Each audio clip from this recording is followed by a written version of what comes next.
Hello, everyone, and welcome to the Postmodern Art Podcast, the podcast dedicated to giving artists who are wilding the world over the platform they deserve.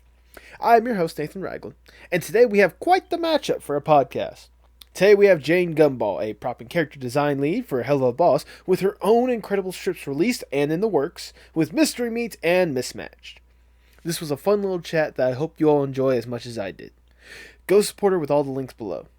Also, be sure to like and subscribe on YouTube, or follow on your choice of audio streaming platform, and let me know your personal favorite moments in the comments.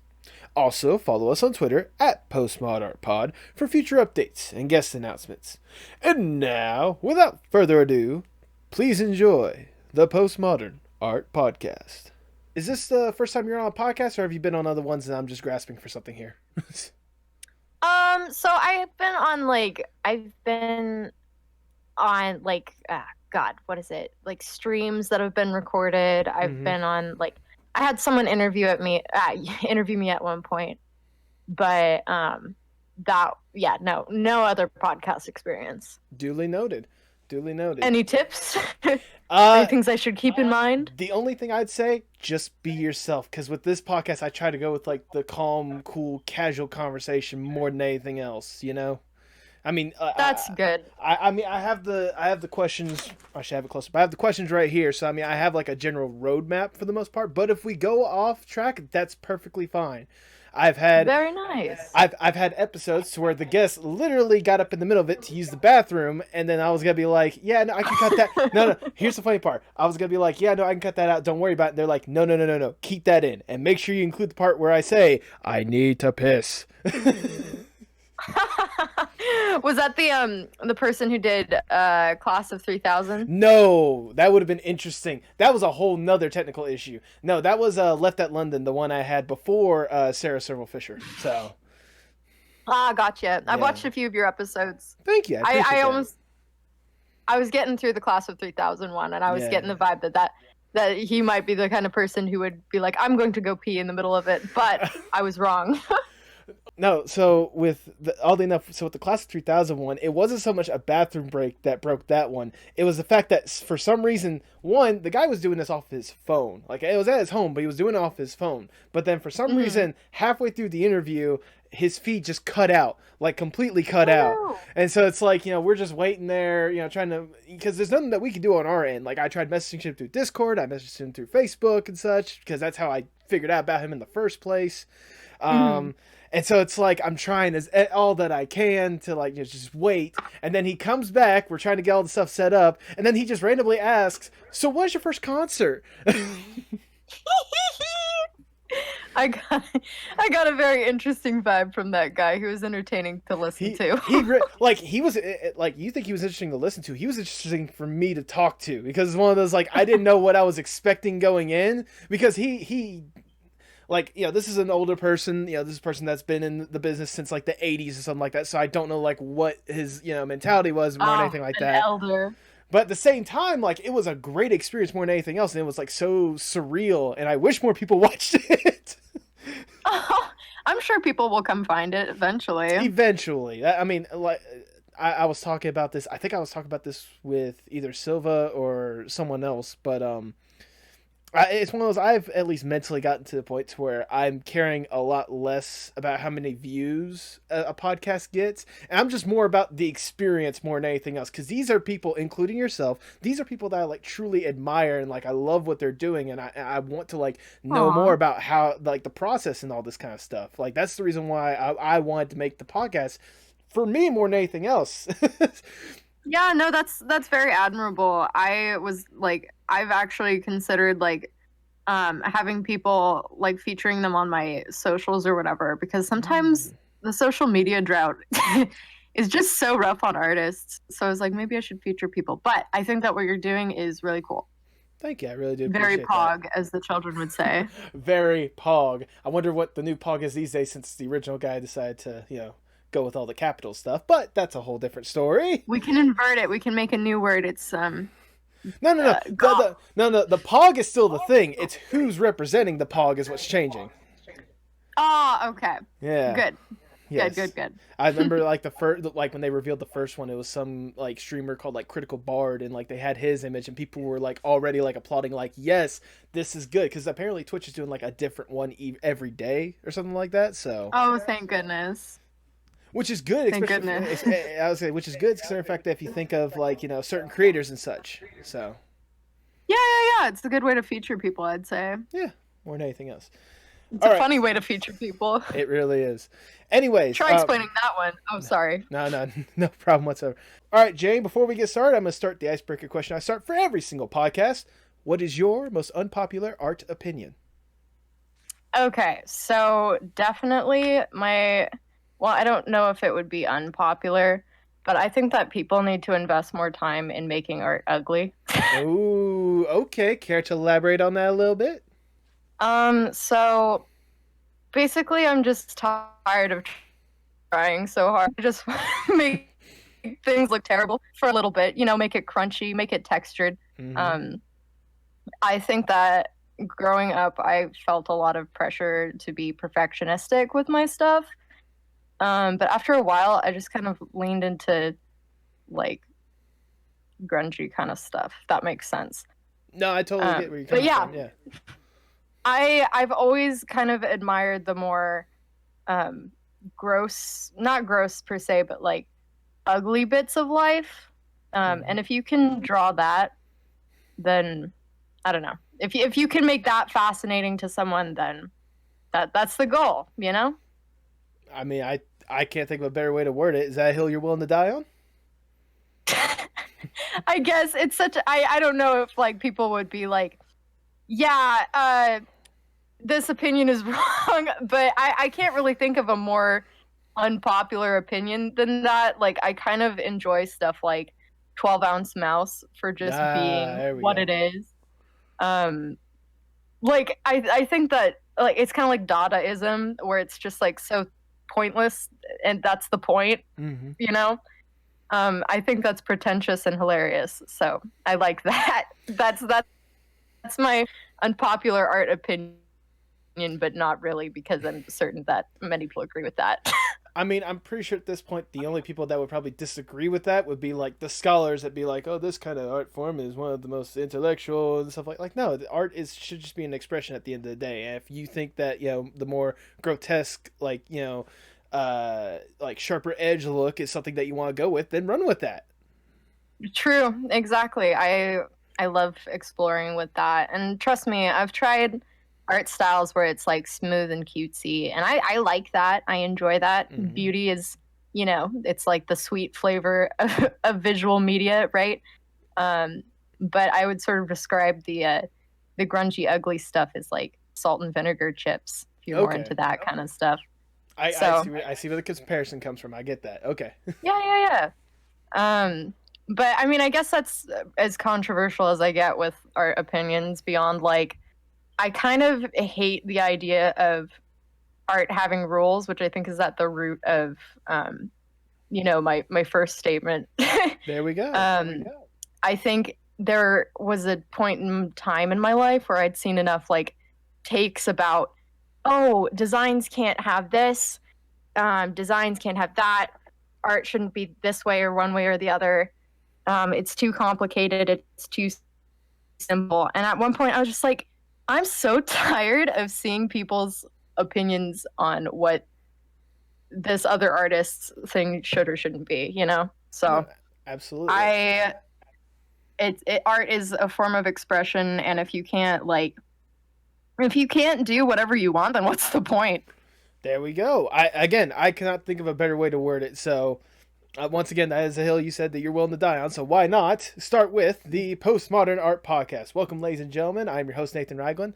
Feel free to subscribe on YouTube, follow on whatever streaming platform you prefer. Follow us on Twitter at Postmod Art Par for future updates and guest announcements, including today's guest. She is an illustrator and character designer working on projects like Helluva Boss and Holidays. She has an ongoing webcomic in Mystery Meat and a special Valentine's Day comic in the works in Mismatched. Welcome to the podcast, aspiring unicorn, Jane Gumball. Jane, how you doing today?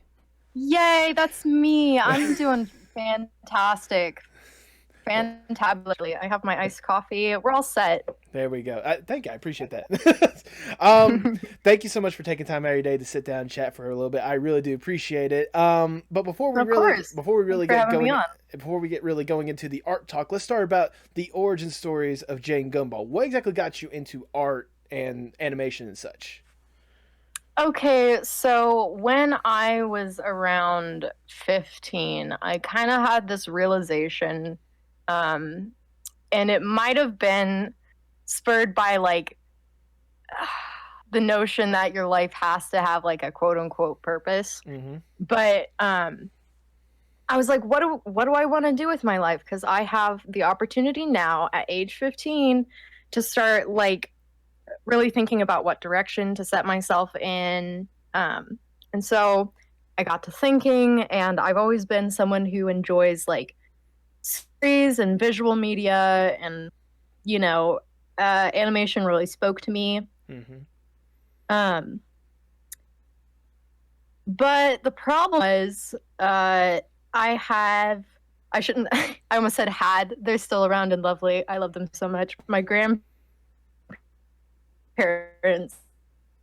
for quite a few years when I was growing up, and they didn't discourage me by any means. They were the people who got me my first tablet, but there was this pressure to like, all right, when are you gonna get like interested in like being a doctor or a nurse or psychiatrist or something like that? And I don't know if that's really what they were pushing for, but they kept bringing up college, and I just really wanted to tell stories.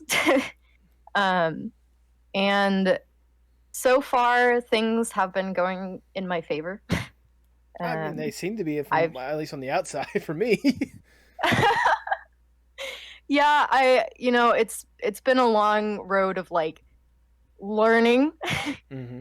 That's for certain, but it comes from like this core need to like tell stories for people to enjoy. At one point when I was 15, and this comes like full circle, right? Okay.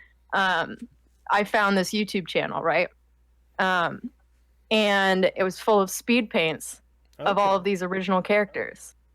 And I was like, wow, this is really neat. This is poggers. And then I found the animations on that channel, and it was Bibsy Pop, and I was like, wow, I like that stuff. That's really cool stuff. And after that, I started, imagining my own sort of scenarios, my own stories, what purposes my stories had. I come from a place where I really want to help people better themselves if they want to, you know? So just sort of like from the same sort of mindset of My Little Pony, just sort of like day-to-day interactions with people can have different consequences. So that's always been something that I enjoy, stuff like that. So, I started exploring that sort of thing in my mind. I started drawing, I started posting, and then I started getting traction. There you go. People started getting interested. And it was a very slow build. Mm-hmm. Not like so super slow that it was like unbearable, but it was a slow build. I didn't hit 10,000 on Instagram until I want to say 2017. Oh, okay. Not too sure. But yeah, it's been a while building a following, posting characters, and now I have some muscles where I can produce my own stuff. There we go. Even if it's not necessarily animation, I don't feel ready to do that just yet because that takes a lot. It does. It does. Yes. But I found a way to produce comics pretty quickly. Mm-hmm. And once I got the ball rolling, I was like, whoa, this is a way for me to do stuff. So now I'm experimenting, and that's where I'm at right now. Yay! Well, there we go. There we go. I was gonna say you also answered my next question, which is basically for you. When did it go from more of just a love for the art to a career? And that was just basically when you like, I'm not gonna say the pressure of like what's next, but like sort of the motivation on trying to like develop your own stuff, especially with Vivzy Pop. Am I correct in assuming that? Wait, what? Repeat that bit. I was gonna say my next question was, when was it for you going from just a love for art in general to like actually making it a career, like something that's sustainable? Okay, so I mean that in itself was a bit of a process, but I do know that it started. I know that I was corrupted at the sweet age of 15. My friend and I were exploring thesis films, and we found a bunch of stuff. But one of them was also good Lord, what is it called? That Katy Perry one. No, Kesha. Jesus Christ, yeah. I'm a fake fan. I know. Die Young. That's what it is. Die Young. There we go. All right, brain functioning complete. But I got corrupted after that. I ended up after all the fun part of creating, where you're just like goofing around with friends and like writing stories together. Then I was like, how can I make money with this?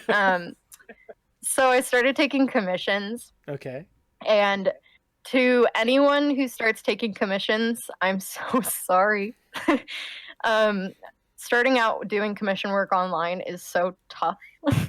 I remember having to deal with people who are just so super entitled. Yeah, I can imagine. Yeah, but I guess that was before I built any like boundary making skills. So whenever people were like, you haven't finished my commission in a week, I want a refund right now. And I was like, okay. But it's been a process. After the commissions, I applied for Nick, the artist program, 2 years in a row. That's been good for my portfolio building muscles. There we go. And then back in 2019, I applied for Helluva Boss before it was announced, as a storyboard artist, actually. Okay. Because I've ever since I was corrupted, I wanted to work with Viv. Because I really admire what she's doing out there. Oh yeah. And I didn't get hired as a storyboard artist, but she did like my expressions in my test, and she asked me to make some character expression sheets for Blitz and Moxie. So I did those, and I've been with Spindlehorse ever since. Well, that's always good. I will tell you what, since you've already sort of going down that path, let's explore it a little bit more. Like you said, you started with like just trying out for Helluva Boss. How's it been for you working with her to sort of create this vision and help bring this vision to life? It has been such a privilege. I really love being able to use my creative muscles to, give insight into the projects, even if like it's a relatively small amount of insight. It's still like I get to go, I think that this should look this way because I think it looks good, and then hear the feedback of, I like that too, let's keep it. That's been great. I hit the mic. I haven't there hasn't been any episodes where I've been credited for this yet, but I recently became the lead for prop and background character design. Okay. So now it's basically my job to delegate tasks and make sure that we hit deadlines and make sure that there are designs assigned for, each shot. There we go. That's been really good experience, and I'm super grateful for it. I do want to say congratulations on getting that promotion, more or less. I was actually going to ask about that as well, but you've already established that as well. I can only imagine. I can only imagine with all the different characters and such. It must be quite the task for you to handle, is it? Well, yes and no. Since I started fairly recently, okay, most of it has been like, well, I can say that episode 4 has a lot of miscellaneous items. Okay. So that was that was quite the first task that I had to do. But I had a lot of help from the other designers, and it went pretty well. I feel like I just strayed from the question. What was the original question? No, I was gonna say the question was, how's the mentally, how's the process kind of been for you, like taking on this new role for you? Like how has it been since you've gotten the role? Oh, okay. So basically, yeah, it's been good.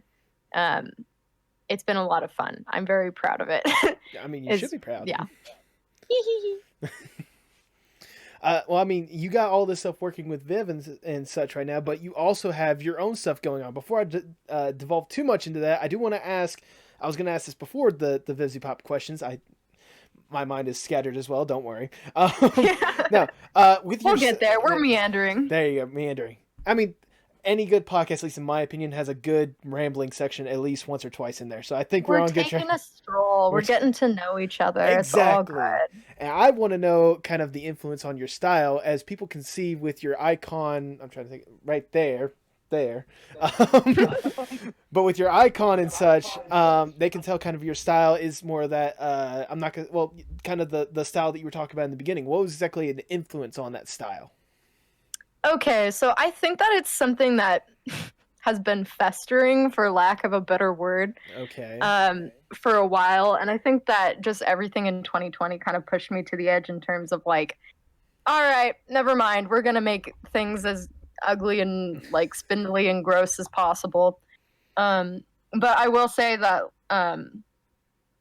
like influences on that in particular would definitely be like Don Bluth, Nickelodeon stuff from like the early 2000s. What else? I was gonna say I wrote down a couple of guesses myself. I said mainly Grim Adventures of Billy and Mandy, Invader Zim, and Courage the Cowardly Dog. Were those kind of some shows that had an influence on that style? Invader Zim, most definitely. Okay. I will have to confess that I have never watched The Grim Adventures of Billy and Mandy. No shame. Or well, I watched one episode of Courage the Cowardly Dog, and it traumatized me. So Fair. I wouldn't say maybe it played into it. I remember the one where it was like, did he go into like this opera house and it turned into like organs? Do you remember that? Was that the one with like the weird CG creature in that one closet or something like that? Or am I thinking of a different episode? It's such an early, like, semi-repressed memory for me that I'm not really sure, but I remember, like, there was, like, this, like, speakeasy lounge or something similar to that, and then, like, the floors and walls and everything turned into, like, pulsating flesh, and I was like, ah! But yes. I don't remember. Maybe I repressed that memory, too. I don't remember that episode. Okay, maybe I had a nightmare. Who knows? But anyways, I mean, I think it's up on HBO Max right now, so we can always go back and figure it. No, it's not. We can, comb through it. But go. Yeah, definitely Invader Zim, because that was one of the things. At the beginning I was talking about my upbringing a little bit. I was mostly sheltered from stuff like that, and I think that's part of my draw to it. Okay. So when I was like, the 15-year-old who was ready to like start discovering what she wanted to make, I found shows like Invader Zim. I read comics like I Hate Fairyland. I watched the Beetlejuice cartoon. What else? Hold on, let me look at my shelf. So I have a whole shelf of things that I adore and are very fond to me. Nice. A series of unfortunate events. Oh, there we go. I think that's very present in my writing style, actually. What else do I have? Coraline, to a lesser extent. Definitely Henry Selick stuff. Oh, yeah. I love James and the Giant Peach. I did grow up on that one, because that was like, my mom was like, this one's fine, but I guess everything else isn't. But yeah, those are some inspirations. Okay. So 1 out of 3, I'm fine with. What is that? Batting, 330, something like that. In baseball, that's good. I think maybe. Yeah. You got one of them. I did get one of them, so I'm proud of that. But yay! But now that we've talked about like the influence in that style, let's talk about how you've applied that style, mainly with the one that a lot of people should know you for at this point, Mystery Meat. How exactly did the concept for that comic come to be? Okay, so Mystery Meat. All right, first you're gonna have to press the rewind button and become 16-year-old me, right? You know, she's sitting alone in her room. At that point, I was living in a guest house with my parents, in like this weird closet space because there wasn't actual rooms in the guest house, and also I have four siblings. Okay. Okay. So we were all cramped in this little space. All right, that's totally a tangent, but I'm getting there. You know, doodling stuff, having fun in my own imagination. And I kind of bet myself to make something like quick and easy to doodle, but also kind of like gross. And during that time, I had been going to a charter school that had this like just suspicious lunch meat, which we had, you know, fairly regularly. But they doused it in enough like nacho cheese sauce that I was like, whatever, I'm eating it. I don't care. But it was suspicious enough that like it got my brain going, right? And I wrote a little song at that point on my ukulele, and that's the theme that you can hear in some of like both the dub and some of the promotions for the webcomic. But yeah, I doodled Mystery Meat as a character and then dropped him entirely. He was gone. He vanished for 4 years. Wait, am I doing the math right? Yes. We're not going to question my math, okay? Hey, it's an art podcast, not a math podcast, so you're good. It's Thank God. Otherwise, I'd be in the wrong place. Yes. So what's your opinion on pie? Could you imagine a math podcast? Oh, nerds.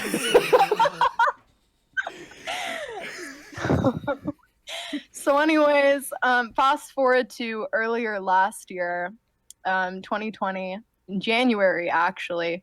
I was watching some, what are they called? Master classes, and I was really, really into the one by Neil Gaiman. That master class is really good. They should sponsor me so that I can plug them and I can make money. That would be really nice. But Neil Gaiman had a really good master class, and I enjoyed sitting through it.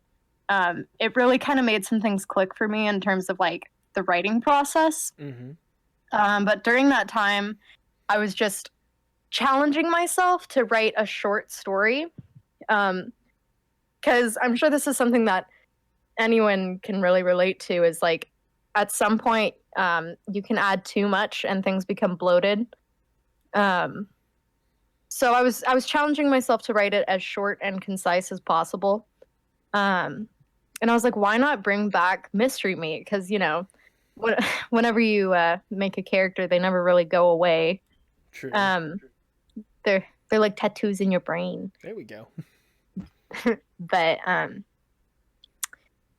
where was I going with this? Okay, so I started coming up with a story for it, because I always knew with Mystery Meat, I wanted a story revolving around the little meat guy, and I wanted him to be brought to life via a lightning bolt that hits a microwave, because that's just so cartoonishly stupid. Like, I love that so much. And I wanted it to be like ham-y. It's kind of a pun almost. I see what you did there. Okay. I wanted it to be like just like over the top. So I was like, wait, I could probably just make this into a comic. So I planned it out. I read through a few books on comic making. Like, I can't remember the author's name, but it's something Scott, and it's called Understanding Comics, and that really helped with, you know, the pieces falling into place in terms of how panels work and how you should set up a page. But I was like, well, dang, now I'm making a comic, I guess. But there was this period of time before anything where I just kept quiet about it. I didn't say anything. I didn't promote any images. I didn't I kept the meaty character secret for months because I didn't want to ruin it. Right. I wanted to have it like be this fun little reveal. And there are other reveals coming up, but that was just like a fun one to build up to. And so, yeah, that was pretty much the creation process for Mystery Meat, and that was kind of the idea behind it. So I'm sorry if I, trailed on forever. No, no, no. Honestly, that is perfectly fine because if nothing else, this is something that you're passionate about, and that's why I like to, let people talk about their passions more than anything else.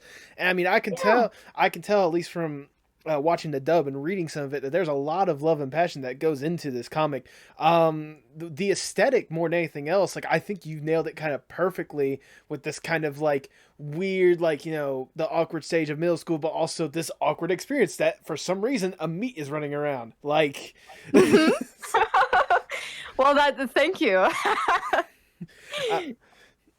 I was gonna say, how'd you come up with that aesthetic or mentality? Like, was that something that you had sort of going into it, or was that just kind of as you developed the comic, is like, I need it to look a certain way?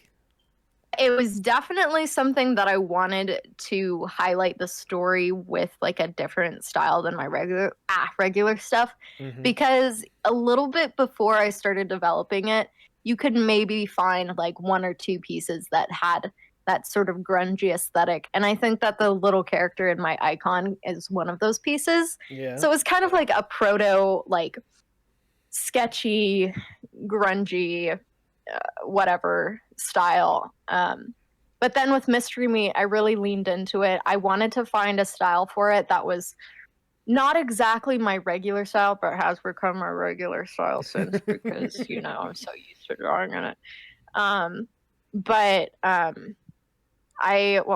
God, where was I going with this? Yeah, I wanted it to be visually distinct, basically. I wanted to play with shapes. I wanted to make it look just like gross. And one of the ways that I like to compile like visual thoughts is just to use Pinterest. And that's a free tip for anyone. Just go to Pinterest and start compiling boards. Don't like copy things, I guess, but like take inspiration most definitely, because Pinterest, delicious, fantastic. But yeah, I just wanted it to be visually distinct. All right then. I mean, I think you've certainly nailed that kind of aesthetic and mentality, because at least off the top of my head, I can't, like, I listed influences of styles, but I can't really think of one that looks aesthetically like yours. Like it's really distinct, like in my view. So good job. Thank you. I appreciate it. And it's even gotten to the point where you've already released a dub for the first 3 issues, which, by the way, starring former friend of the show and former guest Sarah Serval Fisher as the lead Colleen. Was a comic dub always something that you had in mind, or was that something that you just decided to play around with like quarantine, all this stuff? Okay, so this this is a kind of sad story. Oh. So just like a little heads up for people. But so last year I was well into production of Mystery Meat. Things were going great. I had goals set for myself. I still do. But I had like this timeline of things that I was going to do. And then one day in November, my sister and I came home from getting coffee. I think this was the same morning that Biden was announced the winner, but we were driving. we were driving home, and we turned the corner to go get back to our house, and there is our beloved family cat pancaked on the road. So my sweet Magenta passed away, and I was kind of thrown for a loop. I was useless. I had to ask for like my spindle horse work to be like moved to somebody else. At that point, I think I was doing backgrounds for Spindle Horse. Okay. And the workload then, I was like, I can't finish this. I am very emotionally fragile, and I'm sorry. Luckily, Sam and Viv were like super understanding, thankfully, and so there was a time where I was just sort of recalibrating. There was a probably a solid week that I didn't do any artwork, because I just didn't know how to process what happened, and it wouldn't have been as bad as it was if I hadn't seen her. But I saw her, and there's just no dignity in that. But that was a rough time for me. But see, here's the problem with me, Nathan, is that when I feel useless, I feel terrible, even worse. So I was like, I have to shake this feeling. I have to do something. So I was like, wait, why? I should just throw together a dub. I should throw together a dub of the comic. Because I couldn't draw. So I was like, I should do that. So I started compiling things. I would sit at my computer for hours at a time, just sort of like organizing things. I cut up the comic into panels separately and loaded them all in order into iMovie, and started sort of like, like, what's the word? Not ideation, is that a word? I'm trying to figure out what process are you talking about? Okay, just sort of like typing up thoughts about how I wanted to execute it. So brainstorming. Brainstorming, basically. And I was like, okay, so I should figure out like who I want to cast as who. Mm-hmm. I know that I want Sarah for Colleen, because she does funny voices, and Sarah also wanted to do. Yeah, she also wanted to do Meaty's voices, and I was like, go for it. So she did that. Through some like really random string of events. Ashley Nichols art. Are you familiar with her? Of course I'm familiar with her. I don't know, this small creator, Ashley Nichols art. Little independent artist. I heard she may or may not be dating this one like random voice actor that's trying to make his way into the biz, but I mean that's aside from the point. So through this random string of events, I asked her if she knew of anyone who might be good like for like a narrator voice, because I really wanted like a good narrator for the dub, right? You gotta have a good narrator. And she was like, how about this guy? So Jason Marnoka, I think that's how you pronounce his last name. It might be Marnocha, but I haven't looked up yet. Don't shh.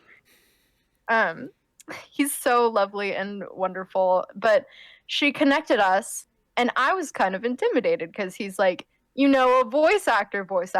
I was just looking for like, not like to belittle anyone here, but like I was not expecting that caliber, I guess. Fair enough. And I was like, listen here, Jason, I do not have a budget for this.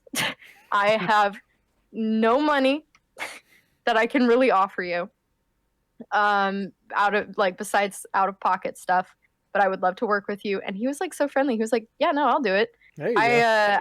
He liked my art style. And he wanted an icon done. So basically that was payment for the dub, and I was super appreciative. He was super great to work with, and I'm very thankful to Ashley for, making that happen. So yay. Well, I mean, it was definitely very well put together, and the people that you did cast for, I must say, grade A, top voice acting choices. Obviously, like, Sarah's gonna be Sarah. We knew that one was gonna be good. Again, I've had her on the podcast before. I know how good she is with the voices, so that was gonna be good. She's so fun. I love Sarah. Oh, absolutely. We stand Sarah here. Absolutely. But I mean, like, even then, like, all the voices, from my memory, it was wonderful, wonderful choices on your behalf, and I certainly can't wait to see more. I mean, for those that are curious, there is a issue 4 out, which I did look into, and I will say, again, very wonderful. I think I know, because you were talking to me about this on Patreon. You said there was one particular panel or like sequence that you were very proud of more than anything else. Was that the one that was the one that was just basically covered in red, more or less? Yep, that was the one at the beginning of that chapter.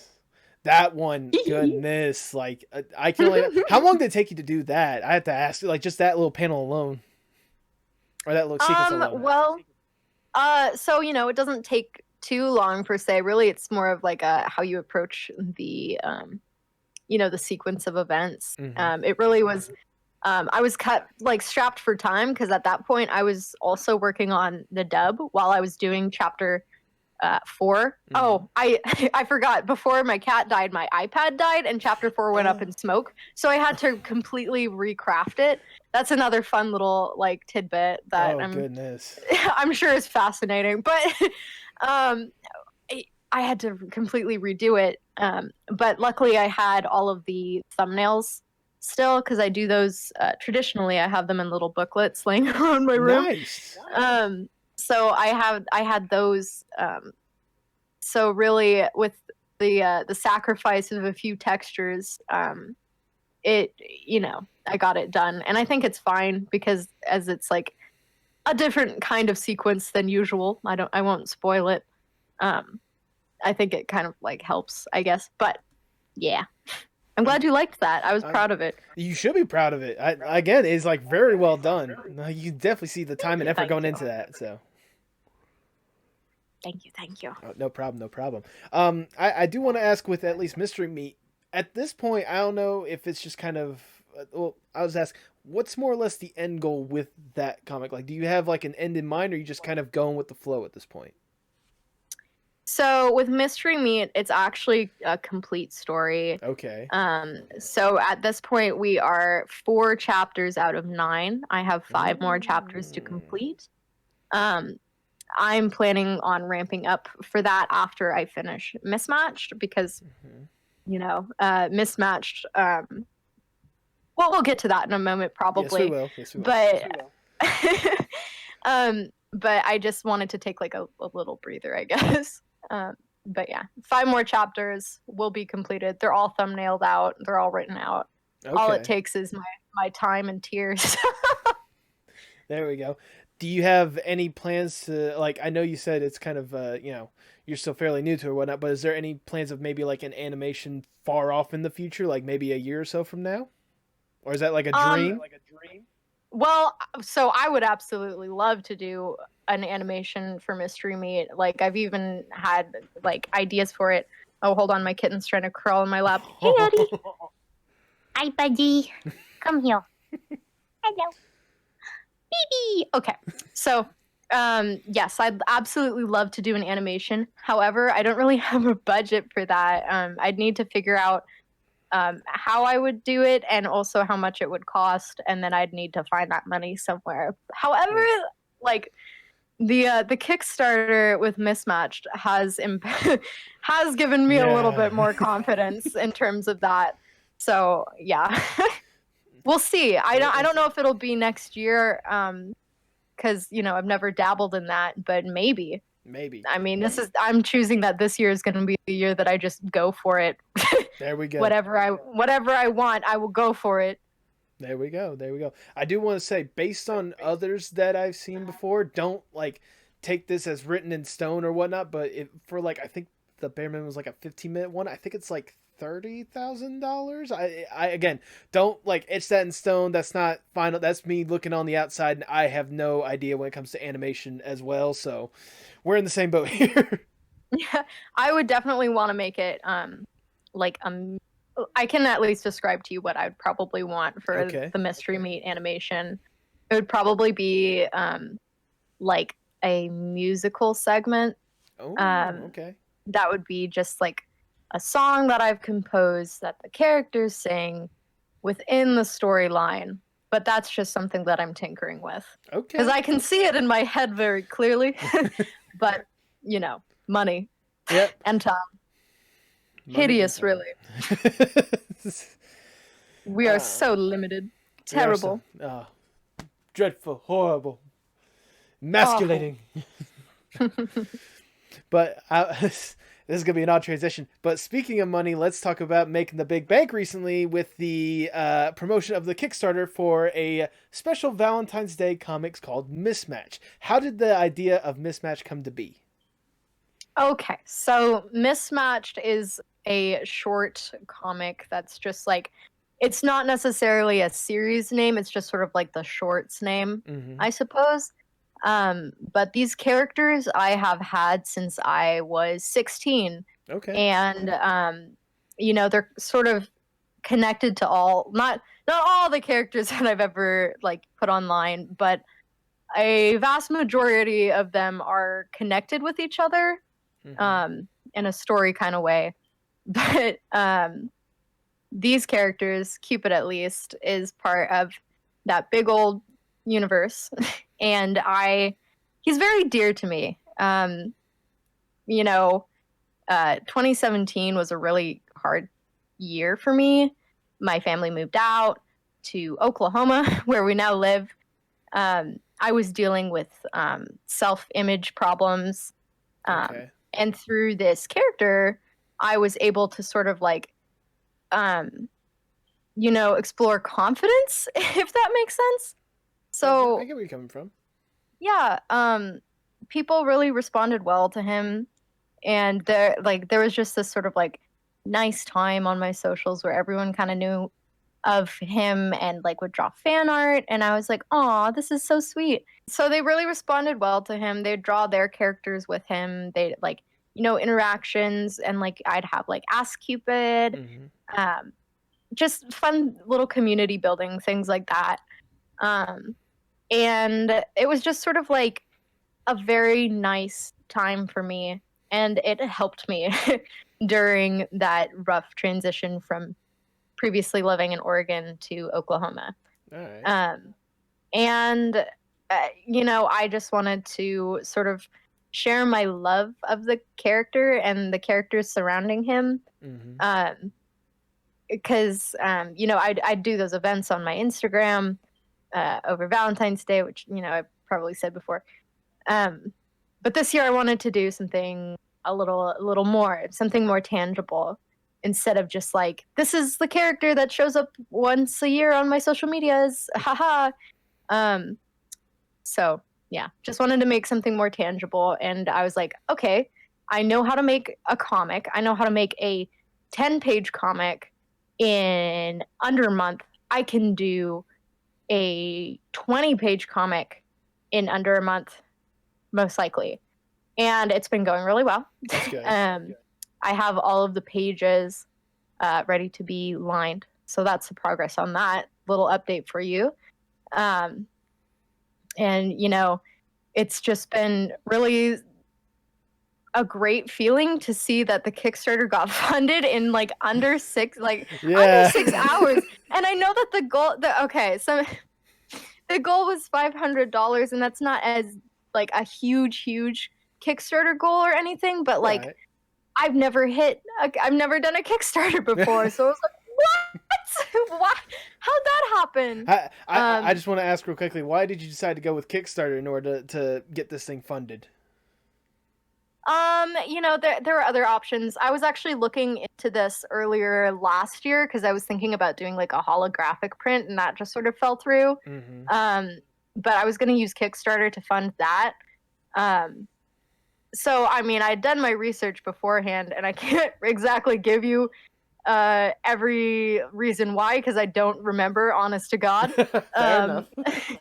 But I had already set up this like holographic print Kickstarter, and then just like dropped it. So I was like, okay, I'll just do Mismatched here. So I ended up setting up there, and I'm kind of one of those people who has a problem with hurry up and wait. Have you ever felt that feeling? I think I know what you're talking about, but please do elaborate a little bit. I am very eager to do things. Like, I get very antsy if I have to wait for things. And that's not necessarily like what's the word?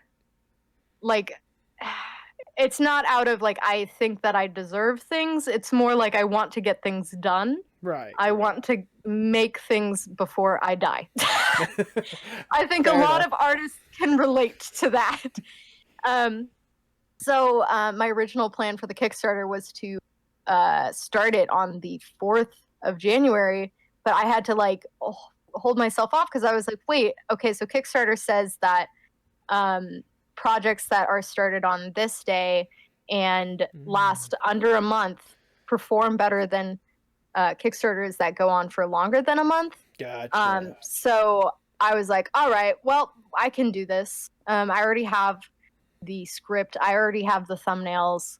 Basically, all I need is the funding to justify the time that I'm taking to do this. Right. And then I'll be good. So I had to like hold off for what I think it was a week. And I think it paid off. And I'm very grateful to the people who retweeted it and shared it. Without that, I probably wouldn't have hit it so soon. But yeah. Because I can only imagine for you, like you were thinking, like, I'll probably be able to hit the $500 goal. I bet you didn't expect to hit it in under 6 hours. Oh no! Like I was like, what? It's, like I was like, damn, should I have asked for more? Like what's happening? Am I underselling myself here? But yeah, no, 500's plenty for me to produce it. It's just like, if I hadn't raised that $500, it definitely would have been one of those things like Mystery Meat, because Mystery Meat is out of my pocket as for now, like as of now, besides Patreon stuff. But for the most part, it's me taking my own time, without any funding behind it, to produce.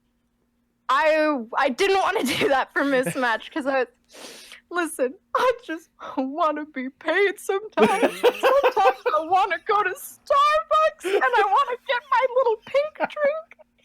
And I would really appreciate the extra coffee. So thank you to everyone who donated. I want to say, what you're talking about, there is no shame in that, all right? There is no shame. Especially now that you got them. Especially now that you got the money, there is no shame. Yes. Sometimes being an artist boils down to, sometimes I would like to be able to pay rent. Yeah. But yeah, I'm super grateful for like the comic having reached that goal so quick, and I'm pretty confident that it's gonna hit the $1,000 goal too, because I haven't even plugged the campaign for a second time yet. I'm kind of scared to. Like, what do I do then if it's already funded in such a short amount of time, all the way? What do I do with myself then? But yeah, so there will probably be a dub. Well, I certainly hope so. I'm one that's definitely rooting for the dub, and at the time that I was recording, you have over $700 funded so far. So I mean, there's that. Yeah. I do want to say, I say make a new stretch goal. I say if you get to 2,500 Mystery Meat and Mismatched mashup comic. That's all I'm saying. Mashup comic. Well, I will say this, not to hype up the crowd too much, because I know there's so many Jane Gumball fans in the crowd. There's probably going to be at least one Easter egg for Mystery Meat and Mismatched, so keep your eyes peeled for that, for the Jane Gumball cinematic universe. The JGMC, I'm down for, or CCU. There you go. I'm down for that. Yes, that one. Words are wonderful sometimes. Anyways, but like you already teased a little bit, since it's already been funded, what should the fans expect whenever you do decide to release Mismatched? So my current plan is to post it onto Gumroad, but like for free, so people can just download PDFs. But I'm also going to be sending backers of the Kickstarter like their own little PDFs, and probably have like little special thank yous for them as like a thank you for believing in me kind of deal. The other idea was to just and I may do this too, like also upload it onto various websites such as Instagram, cut up into pieces so that like people can read it. But yeah, main idea is using Gumroad. They've been pretty good to me. So that's good to hear. That's good to hear. With the exception of the weird, like, there was a weird credit card scam situation back in December where I got like $3,000 in like stolen credit card tests, and I had to email Gumroad and I was like, guys, I cannot deal with this. Please fix this for me. Thank you so much. And they were like, we're so sorry. But yeah, Gumroad is pretty baller. At least they took care of it, because I can only imagine that's a whole entire rabbit hole that you probably didn't even want to deal with in the first place. So Yeah, no, I was done. I was over it. I was like, no, thank you. no, thank you. Well, so you got your own personal stuff going as well. You got work with Vivian. I want to ask this kind of dream scenario. Let's say that I have access to just about anyone in the industry right now. Like, Okay. go crazy with this. I'm an executive. I come to you like, look, we love what you do, but we want you to create something new and original. What would be the dream Jane Gumball original project?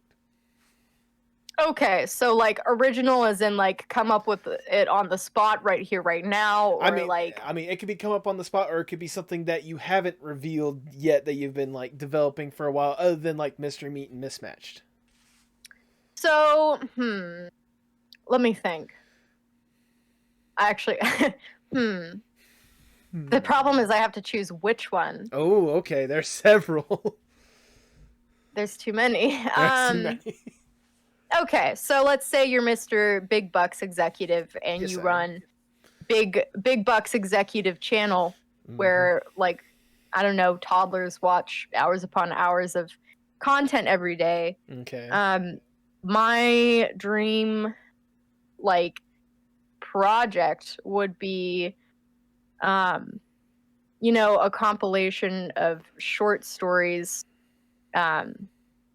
featuring these little monster characters that I've had forever, and this was their purpose since day one, was being these sort of like how do I describe this? Again, somewhat My Little Pony-esque lessons, but with like a darker twist.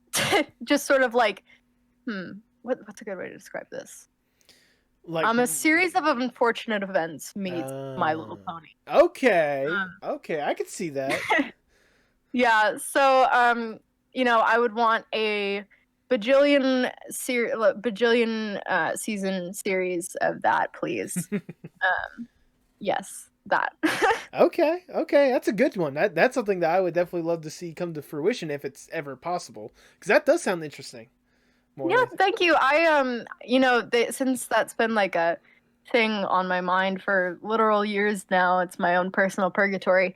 I have a few books that I wrote about that universe, but they're like short stories, and I want to rework them before republishing them, because previously they were on Amazon. What is it? Kindle publishing. Yeah. But I just want to revamp them and then probably release them as like a package kind of deal, because I understand that paywalls are a problem for people, and I want people to enjoy the stories. That's my main goal. But yeah, that's something that might be coming this year. I don't really have any solid plans for that, but that's been something that I've been like poking at in the back of my mind. But I definitely need to get one project off my plate first before I can think about that. Right. No, absolutely. It's just one of those, like I said, if that's something that's coming either later this year or early next year, I'm sure that you definitely have the audience for it. I'm sure that there's going to be a lot of us, myself included, that'll be more than excited to see what exactly you produce at that point. I was going to say, in fact, let's look a little bit more long-term on stuff that we could potentially support. I'll ask a generic question. Where do you hope to see yourself, say, 5-10 years from now? 5-10 years from now. Sorry, I have to clear my throat real quick. You're not the only one. 5 to 10 years from now, I want to continue producing my own projects, and if animation is in the cards, then I would love that. I'm not quite sure how to pursue that exactly right now, but I think if I have enough experience with building stories and developing them visually, eventually I could probably translate them into animation, because all that's missing from that recipe would be the actual animation bit. Right. So as long as I keep working in storytelling, then eventually I could probably find some way to either like fund some sort of animation, or You know, uh, I don't know. I really love storytelling. No, So whatever is in the cards for me, I'm down with it. I have high ambitions, but like not a lot of money. So yeah, fair. I have to be a little realistic with things. Unfortunately. But if I was being unrealistic with things, definitely something like producing my own animations and either being picked up by a studio or working with a studio. I I just love creating. That's all. Oh no, absolutely. And I was gonna say, like you say, it's unrealistic, but like 5, 10 years from now, like you keep this up, I could be like dead. You could be dead. Trust me, if anything with the past year alone has told me, you could definitely be dead, but you could also like survive and thrive and do incredible stuff like you've been doing right now on a bigger scale. So You're right. I'll drink to that. I'll drink this McDonald's iced coffee to that. I don't have it here. I'll drink to that as well. Ugh. Glug glug glug. Yeah, glug glug glug. I was gonna say, and also I will say, also as well, I understand where you're coming from a storytelling aspect. I went to college actually to be a filmmaker and such, and I even have posters on my wall right here of like short films I've done that've been to like film festivals and all this other kind of stuff. So yeah, when it comes to like telling a good story and such, I completely understand where you're coming from. So. Good. Yeah, good. A man of good taste. Huzzah! A man of good taste. Well, as the interview's starting to wind down a little bit, I want to ask this question. Obviously, art, animation, all within the same kind of bubble. How important is art, not just for you, but for the world as a whole? I was actually kind of thinking about this earlier today, even. So it's kind of funny that you ask. But art is at its base level just people expressing themselves and sharing information. Mm-hmm. Art can be used for good and art can be used for bad. Like, think about all the propaganda we've consumed over the past year and even our whole lives, actually. Yeah. But I think as a whole, art should be protected. I think that art should be valued more. I think it's kind of horrifying that this is kind of an aside, but one time I was driving down the road and there was this like beautiful trumpet player like busking by the side of the road, and I thought, how do you have a skill like that and end up busking on the side of the road? And it made me think about, like, not to get into like we live in a society, but it's kind of sad to me how little stuff like that is valued. Like, he was providing a free performance for us as I was like stopped at that traffic light and listening to his beautiful trumpet playing. How do we live in a world where he isn't rewarded like financially for that? How is he not set for life with a skill like that? So I don't know. Art is good. I think that there should be more money in it. That's my whole thought. Oh no, absolutely. I can definitely agree to you. I mean, it's incredible. Like, you see the stories out there of like these incredible people, like, hidden away in Lord knows where, but like have this incredible like artistic talent and such. Like the trumpet player you're talking about. Like a few years ago, the guy that was called like the voice, the golden voice of voice acting or whatnot, or voiceover or whatnot. Like the one dude that was like homeless or whatnot, and they found out like his voice was actually incredible, and then they got him like hired on the radio and stuff. I don't know if you remember that story or not, but like that was the first thing that came to mind for me. So, but no, I totally get where you're coming from on that one. I agree with you on that one. So, there we go. Yay! I'm glad we agree. Yeah. Otherwise, I'd have to block you. Oh, come on. Well, I'm glad that is not the case. In fact, I just want to say that's all the questions I have. Jane, thank you so much for taking time out of your day to sit down and chat. I really do appreciate it. Like I said before, so I'll be honest, I had not heard of your stuff before. How dare you? I know I am a horrible person, but I did not. God. I know. But I was gonna say I did not hear of your stuff until Sarah had shared the fact that she was going to be voicing for Mystery Meat, but like the instant that I saw the dub and the instant I started looking more into your stuff, like I instantly fell in love with like the style that you produce and the way that you tell a story. Like it's definitely one that gets you invested and gets you hooked on like almost immediately, I'll say. So Aw. I want to say thank you for taking time, not just for the interview, but for creating such incredible art. And I will definitely be one of thousands and hopefully soon millions that'll be rooting for you in the near future.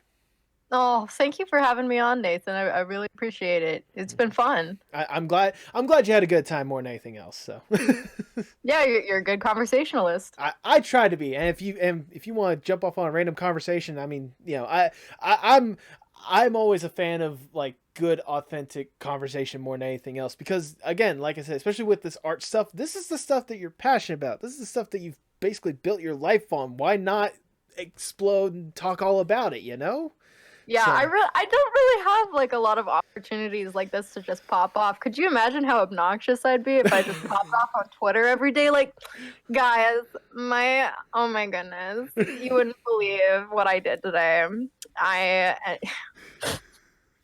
But anyways, Well, even then, if nothing else, I'm hoping that there's definitely more podcast opportunities in the future for you to talk about this stuff a whole lot more. that would be very fun. Yes. So, as a matter of fact, for those that are wondering for potential opportunities in the future or just to see your stuff, go ahead and plug your stuff for the people at home. All right, my socials, you can find me anywhere at Jane Gumball. There's no capitalization or anything. You can also just Google search me. There shouldn't be any weird results, hopefully.